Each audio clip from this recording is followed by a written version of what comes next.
ಅಲ್ಲ ಅಂಡರ್ಸ್ಟ್ಯಾಂಡಿಂಗ್ ಇಲ್ಲ ಅಂಡರ್ಸ್ಟ್ಯಾಂಡಿಂಗ್ ಇಲ್ಲ. ಸಿದ್ದರಾಮಯ್ಯನವರು ನಾವೆಲ್ಲ ಒಟ್ಟಿಗೆ ಕೆಲಸ ಮಾಡಿರೋರು, ಮಂತ್ರಿಯಾಗಿ ರಾಜಕಾರಣ ಎಲ್ಲ ಮಾಡಿದ್ರು ನಾವೇನೆ. ಆ ಸಿದ್ದರಾಮಯ್ಯ ಕಳೆದೋಗ್ಬಿಟ್ಟವ್ರೆ. ಇವಾಗ ಸಿದ್ದರಾಮಯ್ಯನೇ ಬೇರೆ, ಅವತ್ತಿನ ಸಿದ್ದರಾಮಯ್ಯನೇ ಬೇರೆ. ಅವ್ರು ಏನು ಹೇಳಿದ್ದಾರೆ, ಇಲ್ಲಿಂದ ಈಚೆ ಹೇಳಿದ್ದಾರೆ, ಅವ್ರು ಧೈರ್ಯವಾಗಿ ಅವರ ನಾಯಕರಿಗೆ ಅದನ್ನು ಯಾಕೆ ಹೇಳ್ಬಾರ್ದು? ನಮ್ಮಲ್ಲಿ ಆ ಥರ ಇಲ್ಲ.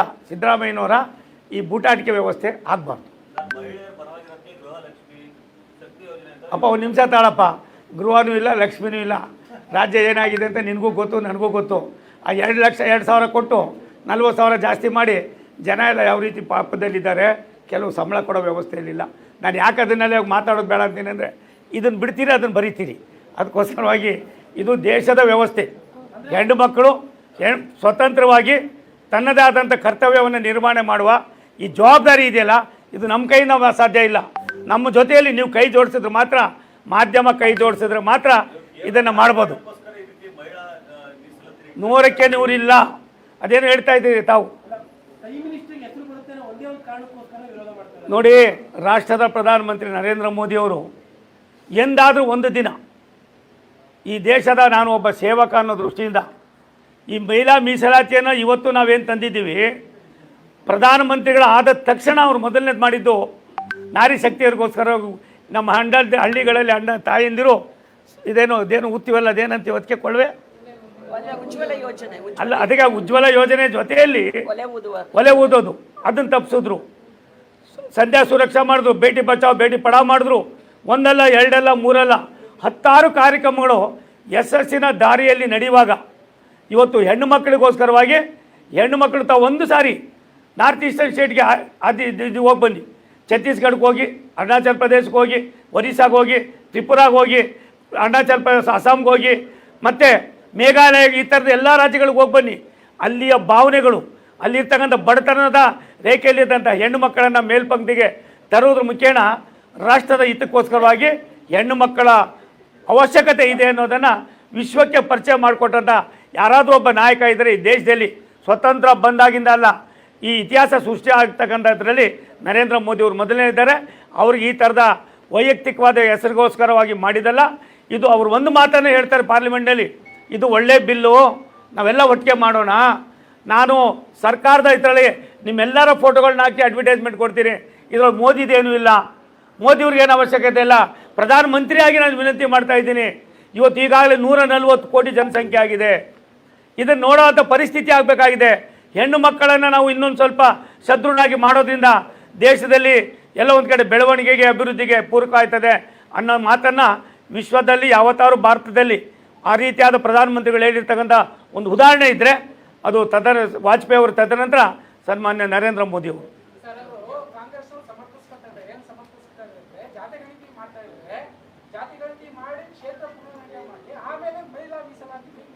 ಒಂದು ನಿಮಿಷ ತಾಳಿ.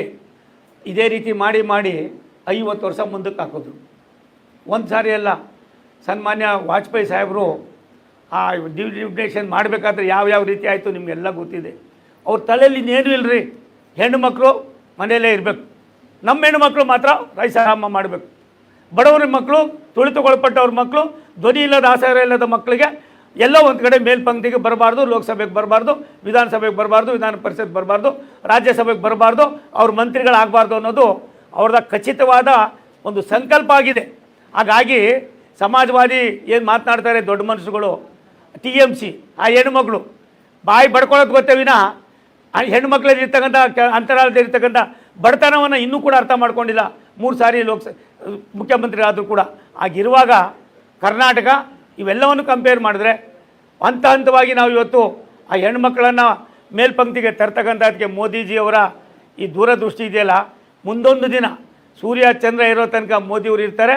ಅವ್ರು ಕೊಡೋ ಈ ಕಾರ್ಯಕ್ರಮನೂ ಇರ್ತದೆ. ಇದರಲ್ಲಿ ನಾವು ಸಫಲರೂ ಆಗ್ತೀವಿ. ಮುಂದಿನ ದಿನಗಳಲ್ಲಿ ನಾರಿ ಶಕ್ತಿ 33 ಎಲ್ಲ ಒಂದು ಕಡೆ ಮಣ್ಣೆ ಮಾಡ್ತಕ್ಕಂಥ ಅವಕಾಶಗಳು ಕೂಡ ಕಲ್ಪನೆ ಆಗ್ತದೆ ಅನ್ನೋದು ಹೆಣ್ಣು ಮಕ್ಕಳು ಮುಂದಿನ ದಿನಗಳ ಹೋರಾಟ. ಪ್ರಾಯಶಃ ಕಾಂಗ್ರೆಸ್ನವ್ರಿಗೆ, ಇನ್ನು ಇತರೆ ಯಾರ್ಯಾರು ಪಕ್ಷದವ್ರು ಇದ್ದಾರೆ, ಇವ್ರಿಗೆಲ್ಲರಿಗೂ ಕೂಡ ಒಂದು ರೀತಿ ಬರ್ಜಿನೂ ಬೇಕಿಲ್ಲ, ಕಿವಿಯಾಕೆ ಏನೂ ಬೇಕಿಲ್ಲ. ಎಲ್ಲ ಒಂದು ಕಡೆ ಸ್ಲೋ ಪಾಯ್ಸನ್ ಆಗಿ ಅವರವರೇ ನಶಿಸಿ ಹೋಗೋ ಕಾಲ ಬರ್ತಾ ಇದೆ. ಈ ಒಂದು ಪಾಪದ ಕೊಡಕ್ಕೆ ಕಾರಣರಿದ್ದರೆ ಅದು ಕಾಂಗ್ರೆಸ್ ಮತ್ತು ಮಿತ್ರ ಪಕ್ಷಗಳು. ಮೋದಿಜಿಯವರು ಎಂದೂ ಕೂಡ ವೈಯಕ್ತಿಕವಾದ ಹೆಸರಿಗೆ ಆಸೆ ಪಟ್ಟವರು ಅಲ್ಲ, ಪಡ್ತಕ್ಕಂಥ ಅವಶ್ಯಕತೆಯೂ ಇಲ್ಲ.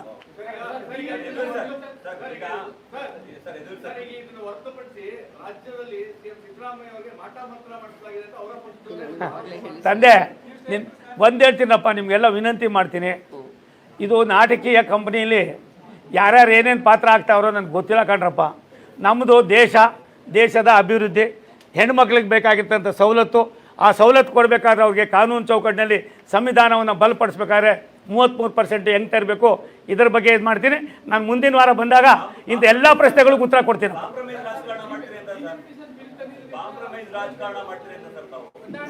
ನೋಡಿ, ಸಿದ್ದರಾಮಯ್ಯನವರು ನಿಮ್ಮೆಲ್ಲರಿಗಿಂತ ಜಾಸ್ತಿ ಗೊತ್ತಿರೋದು ನನಗೇನೆ. ಹಳೆ ಸಿದ್ದರಾಮಯ್ಯ ಇಲ್ಲ, ಈ ಹೊಸ ಸಿದ್ದರಾಮಯ್ಯನವ್ರು ಎತ್ತೋದ್ರಿಂದ ದಿನ ಬೆಳಗಾದ್ರೆ ನಾವು ಇಬ್ಬರು ಜಗಳ ಕಾಯ್ತಾ ಇರ್ತೀವಿ. ಅದು ಅವಶ್ಯಕತೆ ಅದಾಗೋಗಿದೆ, ಮುಗಿದು ಅಧ್ಯಾಯ. ಸಿದ್ದರಾಮಯ್ಯನವರು ಉಳಿದಿಲ್ಲ, ಸಿದ್ದರಾಮಯ್ಯನವರ ಐಡಿಯಾಲಜಿ ಇಲ್ಲ. ಇದೇನಪ್ಪ ಹರ್ಷ, ಜೋರಾಗಿ ಹೇಳು. ಇಲ್ಲ. ಹಾಗಾಗಿ ಆ ಸಿದ್ದರಾಮಯ್ಯ ಕಳೆದೋದ್ರು. ಈ ಸಿದ್ದರಾಮಯ್ಯ ಅಧಿಕಾರಕ್ಕೋಸ್ಕರವಾಗಿ ಎಲ್ಲ ಒಂದು ಕಡೆ ಉಳ್ಕೊಂಡಿದ್ದಾರೆ.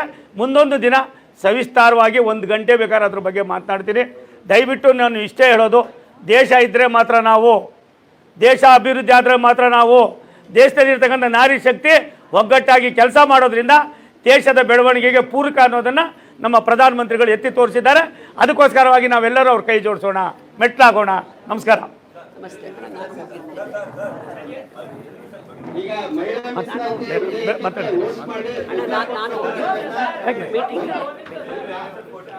ಕೊಡಪ್ಪ ಇದ್ರದ್ದೇ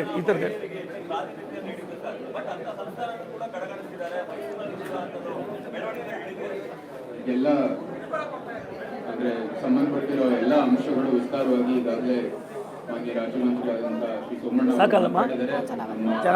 ಮೋರ್ಚಾದ ಅಧ್ಯಕ್ಷರಾದಂತ ಮಂಜುಳಾ ಅವರು ಮಾತಾಡಿದ್ದಾರೆ. ಹೆಚ್ಚು ಅದೆಲ್ಲ ಅಂಶಗಳು ಮಾಡಕ್ ಹೋಗಲ್ಲ. ಆದ್ರೆ ವೈಯಕ್ತಿಕವಾಗಿ ನನ್ನ ವಂಶದ ಒಂದು ಹಿನ್ನೆಲೆಯಿಂದ ನಾವು ಇವತ್ತು ಈ ವಂಶ ಉಳಿದಿದ್ರೆ ಅದು ಮಹಿಳೆಯರ ಪಾತ್ರದಿಂದಾನೆ ಅಂತ ಬಹಳ ಸ್ಪಷ್ಟವಾಗಿ ಹಲವಾರು ವೇದಿಕೆಯಲ್ಲಿ ನಾನು ಹೇಳಿದ್ದೀನಿ. ಅದೇನು ಅದರ ಯಾವುದೇ ರೀತಿಯ ಬದಲಾವಣೆ ಇಲ್ಲ. ಜೊತೆಗೆ ನಮ್ಮ ಭಾರತೀಯ ಪಾರಂಪರೆ ಸಂಸ್ಕೃತಿ ಇರ್ಬೋದು, ಅದು ನಮ್ಮ ತಾಯಂದ್ರನ್ನೇ ರಕ್ಷಣೆ ಆಗಿರ್ತಕ್ಕಂಥದ್ದು ನಾನು ಹಲವಾರು ವೇದಿಕೆಯಲ್ಲೂ ಕೂಡ ಹೇಳಿದ್ದೀನಿ. ಅದು ಪ್ರಸ್ತುತ ರಾಜಕೀಯ ಒಂದು ಚೌಕಟ್ಟಿನಲ್ಲಿ ಈ ಮೀಸಲಾತಿ ಮೂಲಕ, ನೀತಿ ನಿಯಮ ಮೂಲಕನೂ ಕೂಡ ಇಡೀ ರಾಷ್ಟ್ರಕ್ಕೆ ಆ ಒಂದು ರಾಜಕೀಯ ಚೌಕಟ್ಟಿನಲ್ಲೂ ಕೂಡ ಅವರ ಪಾತ್ರ ಜಾಸ್ತಿ ಆದರೆ ಇದರ ಒಂದು ಭಾರತೀಯ ಭಾವನೆಯೂ ಕೂಡ ಹೆಚ್ಚಾಗುತ್ತೆ ಅಂತ ನನ್ನ ಅಭಿಪ್ರಾಯ. ಜೊತೆಗೆ ಇಲ್ಲಿ ನಮ್ಮ ಪಕ್ಷದ ಎಲ್ಲ ಮಹಿಳಾ ಒಂದು ಕಾರ್ಯಕರ್ತರು, ಪದಾಧಿಕಾರಿಗಳು ಎಲ್ಲರೂ ಇದ್ದಾರೆ. ಅವರೆಲ್ಲರೂ ನಮ್ಮ ಚುನಾವಣೆಯಿಂದ ಹಿಡಿದು ಇವತ್ತವರೆಗೂ ಎಲ್ಲ ಕೆಲಸಗಳಲ್ಲೂ ಪ್ರಾಮಾಣಿಕವಾಗಿ ಯಾವುದೇ ಒಂದು ವೈಯಕ್ತಿಕವಾದಂತಹ ಲಾಭಕ್ಕೋಸ್ಕರ ಅಲ್ಲ, ಬರೀ ಪಕ್ಷಕ್ಕೋಸ್ಕರ, ರಾಷ್ಟ್ರಕ್ಕೋಸ್ಕರ, ರಾಜ್ಯಕ್ಕೋಸ್ಕರ ಕೆಲಸ ಮಾಡ್ತಾ ಇರೋದು ನಾವೆಲ್ಲರೂ ನೋಡಿದ್ವಿ. ಅವ್ರಿಗೆ ಪ್ರಾತಿನಿಧ್ಯ ಮಂಜುಳಮ್ಮ ಹತ್ರ ನಾನು ಎಲ್ಲ ಕೊಟ್ಬಿಟ್ಟಿದ್ದು ಇಸ್ಕೊಂಡು ನಾವೆಲ್ಲರೂ ಎಲ್ಲಿ ಕೊಟ್ಟಿದ್ದಾರಾ ಮಸೂದೆ ಬಂದಾಗ ಪ್ರಧಾನಮಂತ್ರಿ ಅವರ ಭಾವನೆಗೆ ತಕ್ಕ ನಾವು ಕೂಡ ಮಾಡಿದ್ವಿ. ಅಂದ್ರೆ ಏನಂದ್ರೆ ಇದು ಮಂಜುಳಮ್ಮ ಕೊಟ್ರೆ ಅವೆಲ್ಲ ಯೋಚನೆ ಮಾಡಬೇಕಾಗಿದೆ. ನಮ್ಮ ವೈಯಕ್ತಿಕ ರಾಜಕೀಯ ಒಂದು ದೃಷ್ಟಿಕೋನವನ್ನು ಬಿಟ್ಟು, ನಮ್ಮ ವೈಯಕ್ತಿಕವಾದಂತಹ ಅಭಿಪ್ರಾಯಗಳನ್ನು ಬಿಟ್ಟು ಇವತ್ತು ರಾಷ್ಟ್ರಕ್ಕೋಸ್ಕರ ಏನು ಒಳ್ಳೇದು ಅಂತ ನಾವು ಯೋಚನೆ ಮಾಡೋದು ಅವರು ಸಂಸತ್ನಲ್ಲೇ ಹೇಳಿದ್ದಾರೆ ಪ್ರಧಾನಮಂತ್ರಿ. ಅದೇ ಭಾವನೆ ಅಂತ ನಾವು ಕೂಡ ಈ ಬಿಲ್ ಅನ್ನು ಅಪ್ರೋಚ್ ಮಾಡಿದ್ವಿ. ಆದ್ರೆ ವಿರೋಧ ಪಕ್ಷ ತಮ್ಮದೇ ಆದಂತಹ ಒಂದು ಪಕ್ಷದ ಲಾಭಕ್ಕೋಸ್ಕರ, ಸ್ವಂತ ಒಂದು ಲಾಭಕ್ಕೋಸ್ಕರ, ಗೊತ್ತಿಲ್ಲ ಲಾಭ ಆಗುತ್ತೋ ಇಲ್ಲವೋ, ಇವತ್ತು ದೇಶದ ಸಮಸ್ತ ಜನರು ಅವರಿಗೆ ಪಾಠ ಕಲಿಸ್ತಾರೆ ಅಂತ ನನ್ನ ಅಭಿಪ್ರಾಯ. ಆದ್ರೂ ಸಹ ಇದಕ್ಕೆ ವಿರೋಧ ಮಾಡಿದ್ದಾರೆ. ಅತ್ಯಂತ ನಮಗೆ ದೇಶಕ್ಕೆ ಹಿನ್ನಡೆ ಆಗುವಂತದ್ದು ಒಂದು ಬೆಳವಣಿಗೆ.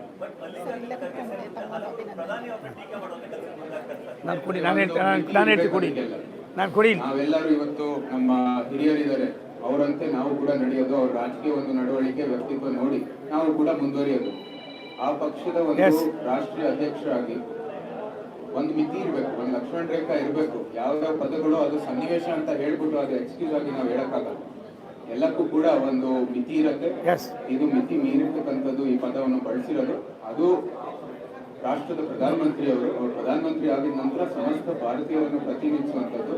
ಅದು ನೀವೇ ಹಿಂದೆ ಅವಮಾನ ಮಾಡೋದೇ ಅದು ಒಂದು ಬೆಳವಣಿಗೆ ಅಂತ ನಾನು ಭಾವಿಸ್ತೇನೆ. ಸರಿ ಇಲ್ಲ ಅಂತ ನಾವು ಹೇಳ್ತೇವೆ. ಅತ್ಯಂತ ಕಂಟಿನ್ಯೂ ಕುಡೀಲಿ ಒಂದು ನಿಮಿಷ ನೋಡಿ. ಒಂದಪ್ಪ ಪ್ಲೀಸ್ ರೇ, ಖರ್ಗೆ ಅವರು ವಯಸ್ಸಾಯಿತು, ಎಲ್ಲ ಒಂದು ಕಡೆ ಯಾರು ಮೆಚ್ಚಿಸೋದಕ್ಕೂ ಅವರ ಅನುಭವ, ಅವರ ದೂರದೃಷ್ಟಿ ರಾಜಕಾರಣ ನೋಡಿದಾಗ ಇಂಥವರಲ್ಲೂ ಕೂಡ ಕೀಳಿರಿಮೆ ಇದೆ ಅನ್ನೋದು ಮಹಾರಾಜರು ತುಂಬ ಚೆನ್ನಾಗಿ ಹೇಳಿದ್ರು. ಇಂಥ ದೊಡ್ಡ ವ್ಯಕ್ತಿಗಳಲ್ಲೂ ಕೂಡ ಕೀಳಿರಿಮೆ ಅನ್ನೋದಕ್ಕಿಂತ ಹೆಚ್ಚಾಗಿ ಒಬ್ಬ ರಾಷ್ಟ್ರದ ಪ್ರಧಾನಮಂತ್ರಿಗಳನ್ನು ನೀವು ತೆಗೆದುಕೊಂಡಂಥ ಭಾಷೆ ಇದೆಯಲ್ಲ, ನೀವು ಎಷ್ಟು ಮಟ್ಟಿಗೆ ದೊಡ್ಡ ಮನಸ್ಸು ಅಂತ ಆ ಭಾಷೆನೇ ನಿಮಗೆ 1, 2, 3 ಮಾರ್ಕ್ಸ್ ಎಷ್ಟು ಕೊಡಬೇಕು ಕೊಟ್ಟೋಗಿದೆ. ನನಗನ್ನಿಸ್ತಾ ದಯವಿಟ್ಟು ಅವರು ಮೊದಲು ಅವ್ರು ಆಗಿರ್ತಕ್ಕಂಥ ಈ ಪ್ರಮಾದವನ್ನು ಖಾತ್ರಿಪಡಿಸ್ಕೊಂಡು ಅವ್ರು ಮತ್ತೆ ಅದನ್ನು ಕ್ಷಮೆ ಯಾಚನೆ ಮಾಡಿದ್ರೆ ಖರ್ಗೆ ಅವರಾಗೇ ಇರ್ತಾರೆ. ಇಲ್ಲ ಅವರ ಖರ್ಗೆ ಅವರು ಕೂಡ ಎಲ್ಲ ಒಂದು ಕಡೆ ಬಾಯಿ ಚಪ್ಪಲದ ವ್ಯವಸ್ಥೆಗೆ ಕಾರಣರಾಗ್ತಾರೆ. ಒಬ್ಬ ರಾಷ್ಟ್ರದ ಪ್ರಧಾನಮಂತ್ರಿಗಳು, ನಾನು ಮೊನ್ನೆ ಬಾಬಾ ಸಾಹೇಬ್ ಅಂಬೇಡ್ಕರ್ ಅವರ ಜಯಂತಿ ದಿನ ನಾವೆಲ್ಲ ಪಾರ್ಲಿಮೆಂಟ್ನ ಪ್ರೇರಣಾ ಸ್ಥಳದಲ್ಲಿ ನಾನು, ಖರ್ಗೆ ಸಾಹೇಬರು, ರಾಷ್ಟ್ರದ ಪ್ರಧಾನಿಗಳು, ರಾಷ್ಟ್ರದ ರಾಷ್ಟ್ರಪತಿಗಳೆಲ್ಲ ಸೇರಿದ್ವಿ. ಅವತ್ತು ರಾಷ್ಟ್ರದ ಪ್ರಧಾನಮಂತ್ರಿಗಳು ಖರ್ಗೆ ಅವರ ಮಾತಾಡಿದ ಒಂದು ನೋಡಿದಾಗ ನನಗನ್ನಿಸ್ತಾ ಇತ್ತು, ಎಂಥ ದೊಡ್ಡ ಮನುಷ್ಯರು, ಅಂಥ ವ್ಯಕ್ತಿನ ನೀವು ಜೊತೆಯಲ್ಲಿ ದಿನ ಬೆಳಗಾದರೆ ನೋಡಿದವರು, ಅವರ ಅನೇಕ ವಿಚಾರಗಳನ್ನು ನೀವು ಮೈಗೂಡಿಸ್ಕೊಂಡು ಎಲ್ಲ ಒಂದು ಕಡೆ ತೊಳಲಾಟ ಒದ್ದಾಡ್ತಾ ಇರೋರು, ನಿಮ್ಮ ಬಾಯಿಸದಿಂದ ಹಿಂಗೆ ಬರ್ತದೇ ಇದ್ರೆ ನೀವು ಇಷ್ಟೊಂದು ಕೀಳು ಮಟ್ಟಕ್ಕೆ ಇಳಿಬಾರ್ದಾಗಿತ್ತು. ಇದು ನಿಮ್ಗೆ ಒಳ್ಳೆಯದಲ್ಲ, ಗೌರವ ಅಲ್ಲ. ದಯವಿಟ್ಟು ಕ್ಷಮೆ ಯಾಚನೆ ಮಾಡಿ. ಸಾಕಲ್ಲ ಗುರುಗಳೇ, ನೀವು ಹೇಳೋದು ಬೇಡ, ಇನ್ನೂ ಬೆಳಿಬೇಕಾದವರು, ನಾನು ನೆಕ್ಸ್ಟ್ ಎಲೆಕ್ಷನ್ಗೆ ಹೋಗೋರು, ನಂದೇನಿಲ್ಲ. ಸಂಸತ್ತಿನಲ್ಲಿ ಬೆಂಬಲವನ್ನು ನೀಡಿ ಬಂದಿರತಕ್ಕಂತ ಮಾನ್ಯ ಸಚಿವರಿಗೆ ಮಹಿಳಾ ಮುಖಂಡರಿಂದ ಗೌರವ ಇದೇನು ಮುಂದೆ ಬರ್ಬಾರ್ದು. ಏಮ್ಮ ಏನು ಮಾಡ್ತೀರಿ?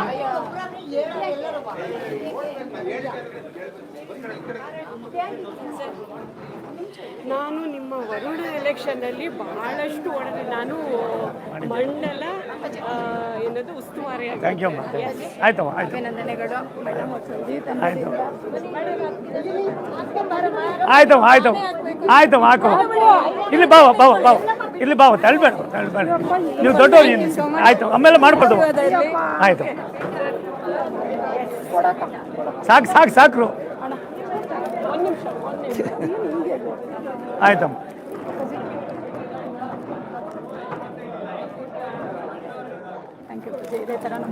ಒಳ್ಳೇದಾಗಲು ಒಳ್ಳೇದಾಗಲು.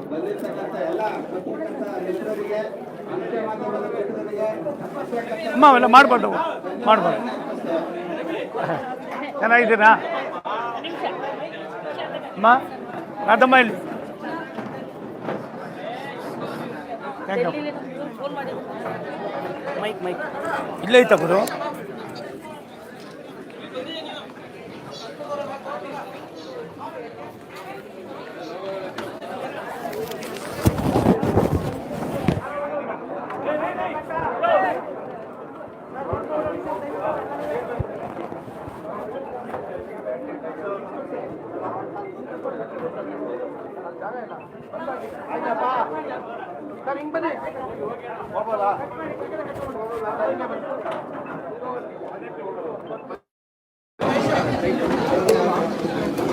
ಹೆಚ್ಚಿನ ವಿಡಿಯೋಗಳಿಗೆ ಪ್ರತಿಧ್ವನಿ ಯೂಟ್ಯೂಬ್ ಚಾನೆಲ್ ಸಬ್ಸ್ಕ್ರೈಬ್ ಮಾಡಿ, ಬೆಲ್ ಐಕಾನ್ ಕ್ಲಿಕ್ ಮಾಡಿ.